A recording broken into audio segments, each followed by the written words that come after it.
What would you tell to a person that happens to be an agnostic and doesn't even like the smell of caviar? You shouldn't eat it, of course. I mean, yeah, you shouldn't eat. You shouldn't even try it. If you doesn't like the smell of caviar, you cannot eat caviar. But yeah, perhaps you have to get used to it, because it's a divine thing. It's a great thing.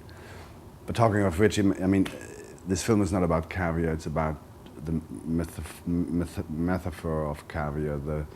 That God hides his gift, you know, and it's caviar's black, it's ugly, it smells strange. It's not at all like something divine, you know, and then you taste it and think, wow, there's something really special. And this is, I think, the idea of Giannis, to show that God hides his gifts in something we don't expect. A pirate, a businessman, a benefactor, a political prisoner, among other things. How did you approach your character, and what defines him from your point of view?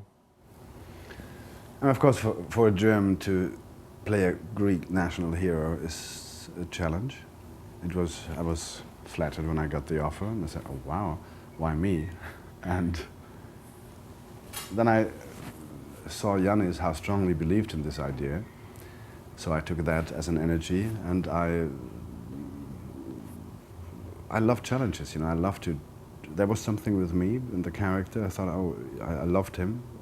Varvakis is a very shiny, brilliant character, and I thought, okay, let's jump in and let's try to do it. And on the way, I was reading in the beginning a lot, but getting the history and getting my homework done. But then I realized reading is one thing, but you have to, if you play a Greek, you have to be among Greeks. So I went to Athens and tried to spend as much time as possible with Greeks and just listen to the music, dancing, singing with them, singing without lines because my Greek is zero. But that's how I approached, just to feel the. You have to sense this Greek soul, and you cannot do it like that. It just needs some time, and I hope I got something. And what I learned about the whole thing is this that has to do a little with my next question. Okay. We feel that Varvakis had passion in his life, but probably never knew or shared love. You portray a man who doesn't know how to love, in my opinion. Do you agree? Absolutely. He is seeking love, he's searching for love all his life in the wrong places. He thinks being wealthy and rich, giving money, this is love, and be loved by other people. But that's not love, you know, it's just vanity, it's business, it's has nothing to do with love. And what I like in Bavak is he feels that from the very beginning inside. He feels he's on the wrong track. He feels he's doing wrong. But he's continuing. He's just, he doesn't know how to stop. And actually he went far over the top just to make his son like a warrior for the Greek Revolution and all these things. And when his son killed himself, committed suicide, he woke up. That's the turning point in the story. That he sees, oh my God, everybody around me is sort of dying, you know, there's no love at all. And then he changed, and that's what I really admiring, that he changed everything and said, okay, stop, there's no,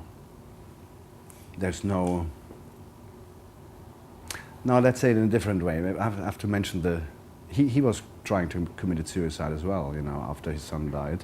He went in the water and tried to drown himself.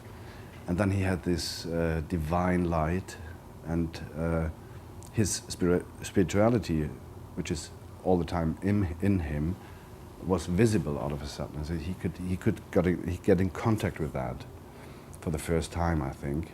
And when he came out of the water, it's like a newborn. You know, he just knew the right track, and he followed it with all consequences. So he prepared the goodbye. He spent the money to the local associations, to the Greek associations. They support the Greek Revolution like he did before, but he knew he has to go himself to Greece and to be there and give his love and his heart and his being, and not with money, with his action, with his presence. The Lives of Others has been a huge success at the art house circuit of Greece. Do you believe that this was the main reason for your casting? The success of Life of Others? In Greece, it was a huge success. Oh, you have to ask Giannis. I have no idea. I did a couple of films. Actually, I don't know if he saw everything, but this is the wrong question for me. I have no idea. You started your acting career by working mostly for television and theater. Your breakthrough at the movies came a bit late with The Lives of Others, even internationally. Internationally, yeah. Even though you're quite a charismatic actor, I mean, what happened? Why so late? I was very convinced theater actor, like 10 years. I loved theater. And the idea of theater is still deep in my heart. And, but then in the mid-90s, the system changed a bit in Germany, so the theater was not strong anymore. And so I started to do films, and then I did it in a way I found myself doing similar things than in theater. So I find a path for myself to be happy with making films. And so the breakthrough in Germany was like in the mid-90s, something like that. And I started to only choose projects that absolutely were connected with me, you know. So I was very picky with, didn't say easily yes. And that created a path which I'm still following, which is wonderful because I don't repeat myself. I try to change, to take risks, and to make experiences with this job. Do you believe that European cinema suffers in comparison to American production? Is it any different when you're on location? It depends, you know, the American film, what's that? You know, they're I just did Die Hard 5. Yes, that was my next question. This is Hollywood, you know, this is not American movie, it's a part of the American system, you know. And this is completely different than everything I experienced before. There's a lot of money, it's a lot about business, and the creative part is difficult because it's like a big steamship. It's very difficult to steer it, you know. The studios are very powerful, so you have to everything has to be confirmed. It's I was very happy to make this experience, and it's completely different from the European film market.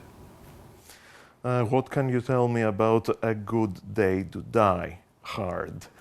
I guess you play some foreign villain? Yeah, I'm not allowed to say so much, you know. I thought so. We're in the Hollywood system. So you're a Russian or? I'm playing a Russian. His name is Komarov, as the Russians say. And it's just as I said, it was a great experience to be part of this powerful, almost somehow perfect system. But it's difficult I'm so used to take decisions on set with the creative department, you know, like the director and the DOP and my partners, and we decide things and we go for it. And this is really different because you're not allowed to do that. You have to ask, even if you change a line, it's difficult. Not to judge that, but it's another world of filming. And I'm very happy and very almost proud that I have the possibility and grateful that I have the possibility to do in 1 year like Mike Figge's film, which is completely art house, Die Hard, which is a huge business thing, and God Loves Caviar, which is a pure soul thing, you know. So there's so different ways to make a film. And the last question, do you believe that we live in an equal and fair European Union? No, of course not. But I mean, to find this balance needs probably a European government, you know, and I think this went wrong in the beginning. It's very difficult with all these countries, you know, we need a central organ with laws and with power, and I think it needs a lot of time to balance it out. It has nothing to do with to make it equal. Mm-hmm. We shouldn't do that, but we should balance it out in the right way.